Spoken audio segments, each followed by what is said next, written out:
Olá cara aluna, seja bem-vindo aqui ao canal Gabarita Já Militar. Estamos aqui para meter o louco com mais questões para ESA. Para você que vai ser aí sargento de armas, o melhor lugar vai ser aqui. Então, ó, já peço agora que você dê esse likezinho, se inscreva no canal se você não chegou agora de paraquedas aí, porque isso é muito importante pra gente crescer e pro YouTube entender, pra gente divulgar cada vez mais esse trabalho aí pra todo mundo, beleza? Então ajuda nós aí pra gente meter o louco e vamos falar hoje sobre conceitos de urbanização, galera. Conceitos de urbanização bem simples, 3 questões para você de fato entender e nunca mais ter problema com essa questão aí dentro do conteúdo de ESA, dentro do conteúdo de conceitos de urbanização, beleza? Vamos então entender já de cara essa primeira questão aqui, pessoal. A primeira questão que eu tô colocando para vocês aqui, ele diz assim, ó: processo de integração física das manchas urbanas de duas ou mais cidades que cresceram horizontalmente até os seus limites municipais, podendo ser também uma integração funcional com intensos fluxos pendulares diários de trabalhadores. Esse processo é denominado como? Para a gente entender todo esse rolê, pessoal, é preciso a gente começar a perceber esse conceito básico. Afinal, o que é que está querendo dizer esse processo de integração física de manchas urbanas? Galera, dá uma olhada aqui nesse mapa. Esse mapa aqui, ó, representa a região do Rio de Janeiro. Aqui nós temos a Baía da Guanabara, toda a parte da Baía da Guanabara aqui, e aí nós temos aqui o Rio de Janeiro, principalmente, até a região aqui da Barra. Nós temos aqui a Ilha do Governador, temos várias outras cidades aqui, ó, Niterói e tal. Percebam, todas essas regiões aqui, elas estão o quê? Unidas como uma única mancha urbana. Percebam aqui, pessoal, essa relação. Vejam só como é que as coisas funcionam, ó. Se a gente pegar e fazer uma linha aqui, ó, toda uma única mancha urbana relacionando diversos municípios, ó. Olha quantos municípios deve ter aqui, ó. Deve ter muito município nessa região aqui, ó. A região da Grande Rio, a parte de Niterói, a região aqui da Baixada, parte aqui, ó, da Zona Norte, onde vamos ter várias outras cidades aqui do Rio de Janeiro. Percebam, pessoal, que nós temos aqui uma única mancha urbana. Quando nós temos uma única mancha urbana que acaba fazendo uma relação própria entre si, nós temos uma característica bem própria. Percebam aqui, ó, antigamente a cidade A e a cidade B eram áreas não urbanizadas e ao longo desse tempo o que acontece? Acaba acontecendo o processo de crescimento, de desenvolvimento, de aumento dessas zonas urbanas, a ponto de que essas zonas urbanas ultrapassam os limites dos municípios. Quando nós temos então essa formação de crescimento dessas zonas urbanas e elas acabam fundindo em uma única área só, nós temos um processo conhecido como conurbação, pessoal. Quando duas ou mais áreas urbanas acabam fundindo, formando uma única área urbana. E aqui nós conseguimos perceber exatamente o que está querendo dizer essa questão ali já de cara. Percebam ali, pessoal, ó, processo de integração física dessas manchas urbanas. Então o que nós vamos ter aqui? Já de cara a gente já tem a resposta, porque eu já falei ali, né, ó, conurbação. A resposta aqui é a letra D. Mas afinal, o que é uma segregação socioespacial? Afinal, o que é que nós temos ali conhecido como segregação socioespacial? Galera, é importante também a gente entender esse processo aqui de segregação socioespacial. Como? Como áreas onde acabam fazendo o processo de separação. Pessoas onde tem aí maior poder aquisitivo acabam se instalando em áreas onde o poder público está mais organizado, está mais estruturado, o serviço público está mais distribuído. E para as pessoas com menor poder aquisitivo, acabam sempre sobrando as áreas periféricas, como a questão da encosta dos morros, como aqui, por exemplo, aqui ou até mesmo nessa área, onde as pessoas perceberam que antigamente morar nessas áreas mais centrais estavam ficando caras, porque os serviços ficam caros, os produtos ficam caros, as coisas acabam não dando aquela condição para a pessoa aí viver. Então ela precisa sair dali, é comprada aquela terra por alguém com, obviamente, maior poder aquisitivo, e ela vai para lugares onde o seu próprio poder aquisitivo consegue viver nessas áreas. Então acontece essa chamada segregação socioespacial, que também é conhecida, pessoal, como gentrificação. Essa gentrificação, ela é extremamente importante para a gente entender todo esse processo. Por que seria importante entender isso aqui? Porque é um processo de segregação onde vai ter uma relação muito importante nessa situação. Então, a gente não é, obviamente, segregação socioespacial e também o seu sinônimo ali, a gentrificação. Com aglomerado subnormal, seria as áreas de favela, por exemplo. Áreas de favela, conhecido também como aglomerado subnormal, onde temos condições precárias de moradia, onde as pessoas acabam se instalando em áreas onde não tem processo de urbanização formado. Então, a letra E também não faz sentido aqui. Afinal, o que é essa tal de hierarquia urbana? Hierarquia urbana seria a relação principal relacionado à forma com que os serviços, os produtos acabam acontecendo e surgindo ao longo de todo o processo físico das cidades. Existem duas formas básicas aqui dessa hierarquia urbana. Nós temos a hierarquia urbana caracterizada como um esquema clássico tradicional, onde cidades maiores acabam aí sendo mais importantes do que outras, e acaba acontecendo basicamente essa forma linear, que hoje em dia já é um pouco desligada, uma vez que o esquema clássico atual ele é muito mais próximo da realidade. Uma vez que, por exemplo, uma vila acaba fazendo relação com uma cidade local, mas se estiver próximo geograficamente, ele também acaba já relacionando com uma metrópole global, onde vai ter todos os serviços, todos os produtos necessários. Se agora a cidade local não der condições para isso, ela pode seguir direto para um centro regional, que é uma cidade um pouco mais desenvolvida, com mais conexões. Ou ela pode ir direto também para uma metrópole regional, onde vai ter ligações com várias cidades próximas na região, onde vai ter ali rodovias, ligações aeroportuárias muito importantes, metrôs também pode ser organizado, linhas de trem, enfim. E a região da metrópole nacional e também a metrópole global, onde vai ter maior condição de serviços, de produtos, de redes, de ligações com outros países do mundo. Isso é a relação que a gente conhece como hierarquia. Nossa, vamos apagar isso aqui de volta. Vamos de novo. Vamos lá, presta atenção. Vamos lá, ó. Hierarquia urbana, tá? Vamos lembrar de hierarquia militar. Não tem o soldado, cabo, sargento que você não quer participar, não quer ser? Então, é essa situação de relação de importância entre as cidades. Isso a gente chama de hierarquia urbana. E importância como? Se assim, em relação a produtos, em serviços, em conectividade, em ligações com outras cidades, de influência que pode ter. Isso a gente chama de hierarquia urbana. Fechou? Então, nesse caso aqui, a gente já matou a questão e aproveitou, já relacionou alguns conceitos. Obviamente aqui, essa integração física das manchas urbanas também não é hierarquia urbana, então a resposta aqui é a letra D, conurbação, a relação de fusão de duas ou mais áreas urbanas que se juntam e formam uma única organização urbana. Fechou? A primeira questão está morta, vamos para a próxima questão. A questão diz assim, ó, pessoal, presta atenção que essa questão é relacionada à urbanização, mas ela tem relação também com processos de migração. Olha só, com o avanço da urbanização no território brasileiro, nas áreas metropolitanas, importante ligar isso aqui, surgiu um processo demográfico caracterizado pela migração diária da população trabalhadora entre municípios próximos, dependente em grande medida dos transportes coletivos e de massa. Esse movimento da população é denominado como? Como é que nós caracterizamos esse tipo de processo? Vamos aqui já de cara matar algumas. Olha só, imigração. Galera, o que é imigração?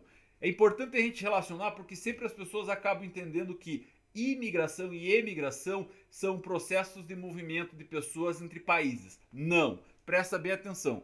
Quando eu falo de migração, eu estou falando de movimento.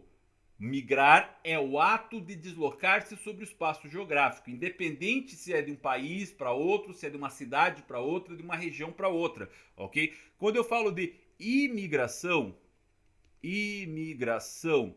eu estou fazendo o quê? A entrada de pessoas num determinado espaço geográfico. Isso é uma imigração. E, consequentemente, o seu antônimo, a emigração, ele vai ser a saída de pessoas de um espaço geográfico. Ele não necessariamente precisa ser entre um país e outro, entenderam? Isso a gente pode entender como imigração e imigração. Ó, uma coisa interessante para relacionar isso aqui. Relaciona sempre com importação e exportação, que vai dar sempre certo. Fechou? Então, aqui, já matei aqui esse movimento aí caracterizado pela migração diária de pessoas, não é imigração, porque imigração relaciona com a entrada de pessoas no espaço geográfico. Então a gente já mata essa questão aqui. Migração de retorno é quando acontece processos de migrações caracterizadas clássicas, principalmente aí na história do processo de fluxos migratórios brasileiros.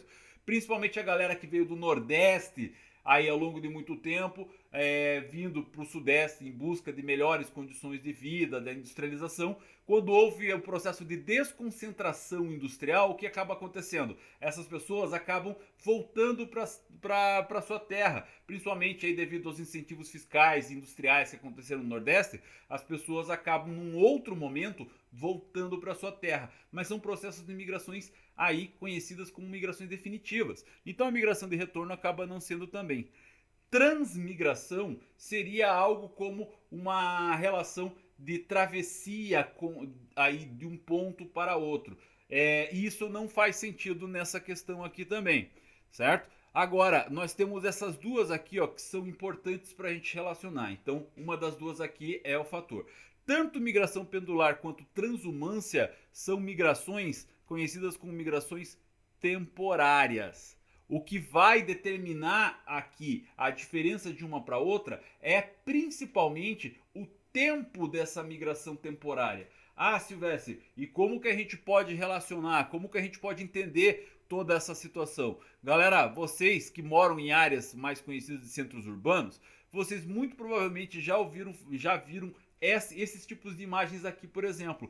De manhã cedo, quando acaba acontecendo aí o processo da galera indo em direção ao grande centro, então forma aquelas grandes áreas de congestionamento de pessoas que estão saindo de cidades mais afastadas em direção à cidade principal. Um exemplo, cidades da região metropolitana do Rio de Janeiro, por exemplo, indo em direção ao Rio para trabalhar, ou de São Paulo, ou de Curitiba, enfim. E aí no final do dia acaba tendo um movimento contrário de fluxo de carros, enfim. Assim como também a questão dos trens metropolitanos, os metrôs que acabam saindo de áreas de cidades aí mais próximas e indo para os grandes centros, e no final do dia acaba tendo um fluxo contrário, as pessoas indo para a situação. Percebam que ó, a pessoa está numa cidade e vai trabalhar na outra, então ela vai para lá, no final do dia ela volta, ela vai, no final do dia ela volta. Percebam este movimento, movimento que se refere ao que? A um pêndulo, a um pêndulo. Portanto, esse tipo de processo migratório que acaba acontecendo diariamente, pela manhã e no final da tarde, nós chamamos de migração pendular, porque ela lembra um pêndulo. Então aqui a gente já respondeu a questão. Ah, Silvestre, e a transumância que está ali falando? Transumância, ele é um processo caracterizado mais sazonal. Por exemplo, um fator como os sertanejos do Nordeste, que acabam indo em direção à zona da mata, quando começa a seca no sertão. E aí as pessoas ficam lá. Então quando a chuva volta no sertão, as pessoas voltam para suas casas. Isso aqui, esse processo temporário, sazonal, relacionado mais a épocas do ano, a gente vai chamar de transumância, beleza? Porém, quando acontece diariamente na relação dos grandes centros, nós vamos ter esse processo de migração pendular. Fechou? Entendido até aqui? Então, aqui a gente já respondeu essa questão também. Percebam ali, galera. Se nós temos então essas duas que estão faltando e temos aqui caracterizado pela migração diária da população trabalhadora entre municípios próximos, só pode ser aqui, ó, letra D de novo, ó, migração pendular. Transumância não faz sentido nessa questão aqui. Beleza? Entendido? Tá simples, né? Tá fácil. Agora você nunca mais vai esquecer esses conceitos aqui. Vamos seguir para a próxima? Presta atenção aqui, galera, agora. Olha só. Essa questão é uma relação aqui um pouco mais organizada, mais distribuída, mais para pensar. Mas ó, se liga que você vai entender esse rolê. Em relação ao processo de urbanização brasileiro, é correto afirmar o quê? Afinal, o que nós podemos afirmar nessa questão? Eu vou fazer de trás para frente essa questão aqui para vocês entenderem. Ó, letra E. O fluxo migratório pendular é fundamental no crescimento populacional das grandes cidades brasileiras. Não, ele não é fundamental, porque na verdade existem outros fatores importantes para o desenvolvimento, para o crescimento populacional das grandes cidades. A questão da indústria, fatores atrativos, as questões de relacionamentos, por exemplo, com serviços, a questão da necessidade de qualidade de vida. Quando nós temos um fluxo migratório pendular, ele é temporário, ele acontece de manhã, mas de tarde ele já está acabando. Então não faz sentido aqui a letra E. A letra D. A expansão urbana avança sobre áreas, olha só galera, sem transgredir a legislação vigente que dispõe sobre a ocupação do solo urbano. Quer dizer que então as áreas de favela, a questão de desmatamento, as áreas aí de aterramento de mangues para a formação de vilas, de áreas urbanas, então não existe? Não faz sentido isso aqui, galera, certo? A expansão avança sim sobre áreas e faz a transgressão aí da questão da ocupação do solo. Eles vão utilizar áreas onde não pode ser utilizado, devido a aquele processo que nós vimos lá na primeira questão da segregação socioespacial, também conhecido como gentrificação. Letra D, já era. Letra C. O crescimento acelerado das cidades é acompanhado de melhorias nas condições da infraestrutura urbana. Cai de novo na questão da segregação socioespacial e na situação de periferização. Galera, o poder público não tem a mesma capacidade de formar políticas públicas, de gerar serviços públicos para as áreas onde está crescendo o processo de periferização, onde a população está crescendo. A população cresce numa velocidade muito maior do que o poder público tem capacidade de gerar desenvolvimento. Então, nós não temos esse acompanhamento de melhorias nas condições de infraestrutura urbana. Letra C, desconsiderada. Letra B. Os problemas ambientais urbanos atingem todos os grupos sociais com a mesma intensidade. Não atinge os mesmos grupos sociais com a mesma intensidade. Por quê? Porque as pessoas com melhor poder aquisitivo vão estar em áreas onde o poder público está muito mais presente, onde a infraestrutura urbana está muito mais organizada. Então, os problemas ambientais vão acontecer nas áreas onde o poder público acabou não atingindo ainda esse processo de urbanização. Como? Através da questão do desmatamento, do uso errado do solo, da poluição das águas, da falta de saneamento básico. Tudo isso são problemas que atingem principalmente a população de baixa renda. Não que também não possa acontecer com pessoas de classe alta, mas ele é mais comum em pessoas aí com grupos sociais de baixa renda. Então, consequentemente, a letra B a gente desconsidera. Então, só sobrou o quê? A resposta certa, que é a letra A. O processo de urbanização brasileiro apresenta acentuada concentração espacial, formando grandes conglomerados urbanos. E onde vão formar esses grandes conglomerados? Obviamente nas regiões, nos lugares onde teremos uma maior condição de formação aí de condições de vida, pessoal. Como a gente pode perceber aqui aonde? Olha só, região do sudeste, do sul brasileiro, onde temos uma grande concentração populacional e de formação urbana. Áreas aqui, ó, de capitais do litoral do nordeste vai ter uma formação também de grandes conglomerados urbanos. E regiões aqui, ó, como Distrito Federal, região do entorno do Distrito Federal, Goiânia e pequenos pontos aqui, ó, das capitais principais aqui do país. Perceba então que a região brasileira aqui, o Brasil na verdade, ele apresenta acentuada concentração espacial, formando aglomerados urbanos. Vai ter áreas onde vai ter população rarefeita, onde quase não vai ter ocupação humana? Claro que vai, mas aqui principalmente vai ter acentuada concentração espacial em áreas onde vai ter condições para isso, formando esses grandes adensamentos urbanos populacionais. A resposta aqui, letra A. Basicamente, nós respondemos aqui as questões sobre fatores aí urbanos, pessoal. E você que vai fazer a ESA, você aí, ó, um top para você se ligar. Plataforma gabaritajamilitar.com.br é o melhor lugar para você se dar bem. Entra lá, eu tenho certeza que você vai se dar bem.